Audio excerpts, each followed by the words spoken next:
This is the 3T Exploro RaceMax, and it's already pretty strongly split opinion. A lot of people look at this and think this is a trailblazing, innovative new bike, new concept. A lot of people looked at it and said it's a Frankenbike. It's kind of just a weird mix of different stuff. But from our point of view, it's pretty exciting. So let's have a look at it. Let's talk about what's going on with the 3T Exploro RaceMax. So first things first, this is obviously a gravel bike, or what some people may call a gravel plus bike. Many people wonder exactly how a gravel bike differs from a mountain bike or a cross bike. To be specific, it sort of has all the same finishings of a road bike, drop bar handlebars, road bike geometry, but it has a much larger tyre clearance. And what that's intended for is to be able to ride off-road on trails or bridleways or any other sort of difficult terrain, but also appeals to multi-day adventures that might take you off-road.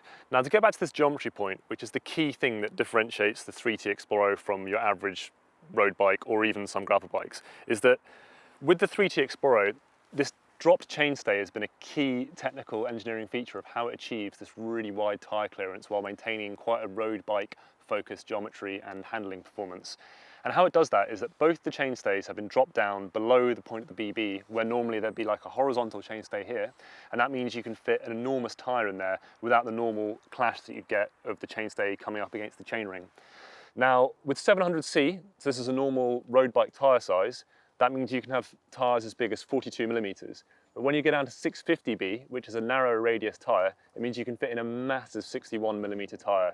And that is absolutely huge. You know, we're talking large mountain bike tyre territory.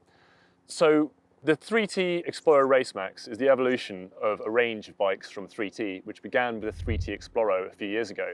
In 2016 was when that was released. And when that came out, it was the first aero gravel bike, which itself was something that confused people. Like, if you're on gravel, why do you need to go quickly? Why would you need to have an aerodynamically efficient bike when you're riding off-road and on trails? Now, the key there is that, you know, someone like Jared Vrooman, who designed this bike, he makes the point that just because you're on gravel and you're occasionally going quite slowly, you still have aerodynamic drag, and occasionally you're also going very quickly. And occasionally you'll be facing up to a 25, 30 mile an hour headwind on a long gravel stretch, and then aerodynamics actually plays a big part. Now, the RaceMax is really important because it's not only an aero bike, but it really takes aero to the next level. So as we can see here, we have this rear cutaway. That means the rear wheel sits right in here in a super aerodynamic position. Similarly, the front end of the bike, we have a really tight clearance here for where the down tube meets the front tyre. That's coupled with a real increase in rigidity of the frame. And we can see that with this ultra wide 75mm down tube.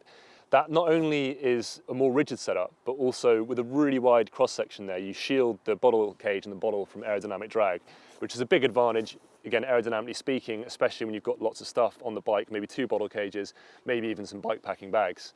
So there was a theory behind this versus the last Explorer. A big part of it is the tyre clearance and how 3T conceived the tyre sizes on bikes.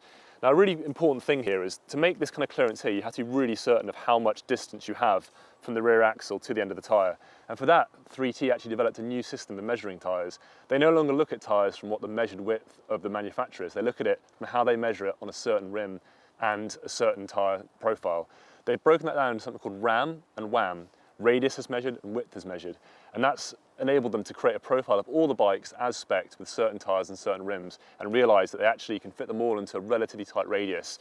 And that radius, for most of the specs that you have with this bike, is going to be quite tight into this cutaway, which has a huge advantage aerodynamically speaking. And also just means the whole thing, in terms of geometry, fits within a really similar ride character. So, you know, if you've got 35mm tyres on this rim versus 61mm tyres on a 60B rim, the bike will always ride in a similar way. So let's talk a little bit about the spec of this bike.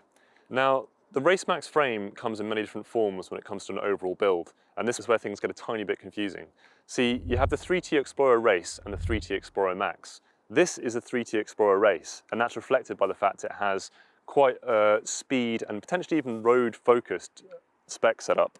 Now, that's immediately evident by the fact that we have a 2x force axis group set rather than a 1x setup. That means actually with this specific group set, you won't be able to fit the really, really wide tyres that this bike's capable of. When you get to 61mm with a 60B, you'll start to get a bit of rubbing up against the front derailleur here. Now, the solution to that is either a 1x group set, which SRAM do with the Force, or you can go for a SRAM Force Axis wide group set, which is a recent release from SRAM. Now, The real difference between the reason why we have a 2x group set versus a 1x group set and different specs in this bike is it really reflects a different consumer. So this reflects the race consumer, and that to 3T is someone that's going to want to ride really quick on gravel. This is someone that doesn't want to sacrifice any speed by consequence of the versatility, by those wide tyres, and equally probably someone that wants to go quite quickly on the road as well. And this bike is pretty quick on the road. Now, the group set we've got at the moment is a 30-43 on the front and 10-36 on the rear. Now that means that on the front chainring, you know, riding along with a road group, you're still going to be able to preserve a fair bit of speed, and you're not going to spin out until you get up to 50-55 kilometers an hour easily. And equally, you've got quite small steps between each gear. Now, if you wanted to go for a 1x group set, some of the 3T Exploro Max range have the Eagle rear cassette, and that goes from 10 to 50 on the rear.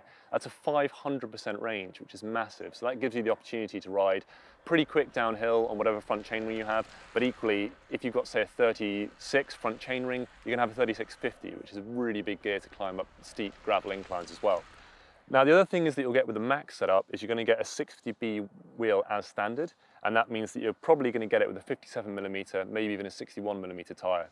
That really means that when you ride this bike around, it's going to be a lot slower on the road, but you're going to be able to ride over almost anything in terms of trail and terrain.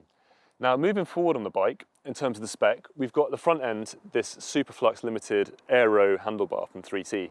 And again, that's something of a weird spec for a bike that's focused on gravel, but for one end, the front end and the handlebar specifically makes a massive difference to aerodynamics. A lot of people suggest it makes a similar difference to the entire frame itself.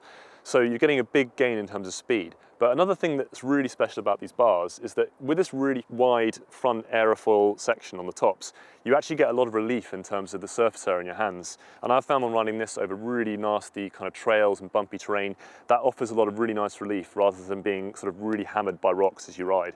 And see, behind the handlebar there, what we have is quite a concealed cable setup.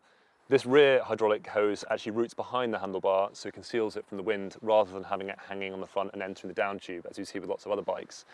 Obviously, it's wireless, and that means there's a lot less gear cabling. That's a huge advantage for maintenance with a bike that you're going to be taking off-road and riding on the mud a lot, but equally, you know, it has an aerodynamic advantage that there's no cables at the front there.